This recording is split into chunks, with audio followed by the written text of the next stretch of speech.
My brothers, I stand before you today with a heart overflowing with grief. You are fully aware of the events that are going on and understand the import. We have been trying to do our best to cope with the situation, and yet, unfortunately, the streets of Dhaka, Chattogram, Khulna, Rajshahi and Rangpur are awaged with the blood of our brothers. The people of Bengal now want to be free. The people of Bengal now want to live. And the people of Bengal now want their rights. What have we done that was wrong? After the elections, the people of Bangladesh voted as one for me, for the Awami League. We were to sit in the National Assembly, draft a constitution for ourselves there, and build our country. The people of this land would thereby regret that I have to report to you today that we have been passed through 23 tragic years. Bengal's story of those years is full of stories of torture inflicted on our people, of bloodshed by them repeatedly. 23 years of a history of men and women in agony. The history of Bengal is the history of a people who have repeatedly made their highways red with their blood. We shed blood in 1952. Even though we were the victors in the elections of 1954, we could not form a government then. In 1958, Ayub Khan declared martial law to enslave us for the next 10 years. In 1966, when we launched the 6-point movement, our boys were shot dead on 7 June. When, after the movement of 1969, Ayub Khan fell from the power and Yahya Khan assumed the reins of the government, he declared that he would give us a constitution and restore democracy.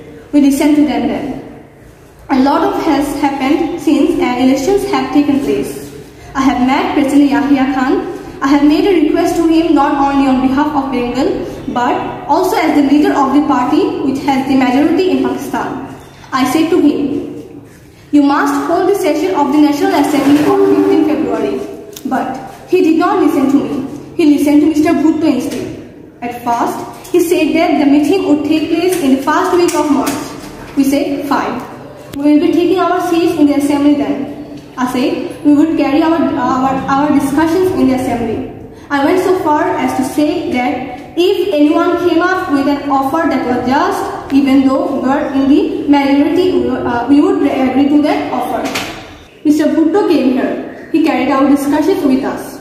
He had said that the doors of negotiations had not been shut and that there will be further negotiations. I then had talks with other leaders. I said to them, come and sit down with us. Let's create a constitution for ourselves, though through discussions. But Mr. Bhutto declared that if West Pakistani members came here for the assembly, we end up as a slaughterhouse. He claimed that whoever came here would be slaughtered. He said that if anyone showed up here, all shops from Peshawar to Karachi will be shut down. I declared that the assembly would continue to meet. But suddenly on the 1st March, the assembly was postponed.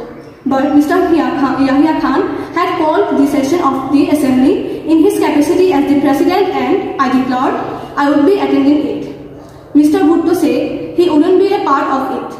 35 members of the assembly came from West Pakistan to take part in its proceedings, but it was dissolved all of a sudden. The blame was put on the people of Bengal. The finger was pointed at me.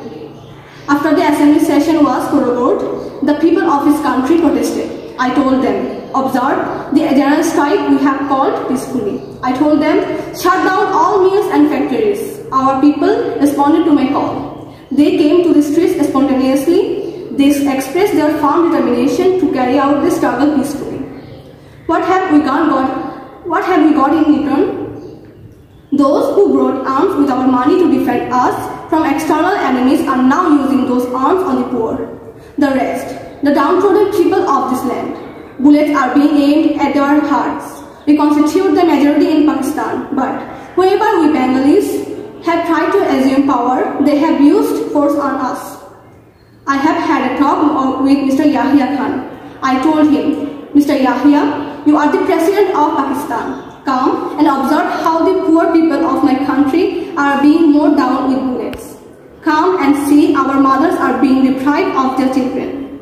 How much people are being massacred. Come, observe and only then pass the judgment on what is going on. He has apparently said that I had agreed to attend a roundtable conference on the 10th March. Didn't I say a long time back? What is the point of another roundtable conference? Who will I sit with? Should I sit with those who have shed the blood of my people? He has suddenly dissolved the assembly without carrying out my discussions with me. After sitting in a secret meeting for 5 hours, he gave a speech where he has put all the blame on me. He has even blamed the Bengali people. My brothers, the assembly has been called into the session on the 25th March, but the blood spilled on our streets has not yet dried. About the 10th of this month, I have told them Mujibur Rahman won't join the roundtable conference because that would mean wetting the blood that has been shed. Although you have called the assembly into sessions, you will have to listen to my demand first. You will have to withdraw martial law. You will have to return all army personnel to their barracks. You will have to investigate the way our people have been murdered. And you will have to transfer power to our representatives of the people. It is only then I will decide whether we will take our seats in the assembly or not. I don't want the Prime Minister's office. We want the peace of this country to have their rights. I want to state clearly that from this day, Bangladesh courts, magistrates, government offices and educational institutions will be shut down indefinitely so that the poor don't have to suffer, so that my people don't have to go through hardship. All other things will be exempted for the general strike from tomorrow. Rickshaws, horse carriages, trains and launches will be allowed to move. Only the Secretariat and the Supreme Court and the High Court, Judges Court and the semi-government organizations such as WAPDA will not be allowed to work.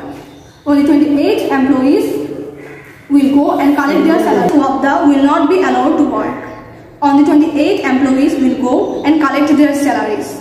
If their salaries are not paid, if another bullet is fired, if my people are shot again, I request all of you, convert every house into fort. Confront the enemy with whatever you have. And even at the risk of your life, and even if I am not around to direct you, shut down all the shops and make sure that the traffic on the roads and ports are brought to a standstill. If need be, we will starve to death, but we will go to down striving for our rights. To those in the armed forces, I have this to say: you are my brothers. Stay in your barracks and no one will bother you. But don't try again to aim your bullets at our chest. Can't suppress 70 million people forever. Since we have learned to sacrifice ourselves, no one can suppress us anymore. And as for our martyrs and those who have been wounded, we in the Awami League will do everything we can to assist them and their loved ones. If you have the means, please give what little you can to our relief committee. Two owners of factories whose workers have participated in the general strike the last 7 days, I have this to say: make sure that they are paid wages for those days. To government employees, I have this to tell: you will have to listen to my directives. Till our country is liberated, taxes and custom duties won't be collected. No one will pay them either. Remember, the enemy is amidst us to create chaos and confusion, to create anarchy and to loot. In our Bengal Hindus and Muslims, Bengalis and non-Bengalis are all brothers. We are responsible for their safety. Let us not taint ourselves in any way. Remember those of you who work for radio and television, if the people running the radio station aren't ready to listen to us, no Bengali will report for work there. Banks will be open for 2 hours every day so that people can collect their salaries. But we won't allow even a single paisa to be transferred from East Pakistan to West Pakistan. Telephones and telegram services will continue as before in our East Bengal. If we have to transmit news abroad, we will see to them. But if any attempt is made to exterminate our people, all Bengalis must take appropriate decision. Form revolutionary committees under the leadership of the Awami League in every village, every community. Be prepared to act whatever you have in your possession. Remember, since we have already had to shed blood, we will have to shed a lot of more yet. By the grace of God, however, we will be able to liberate the people of this land. The struggle this time is a struggle for our emancipation. The struggle this name is a struggle for freedom. Joy Bangla.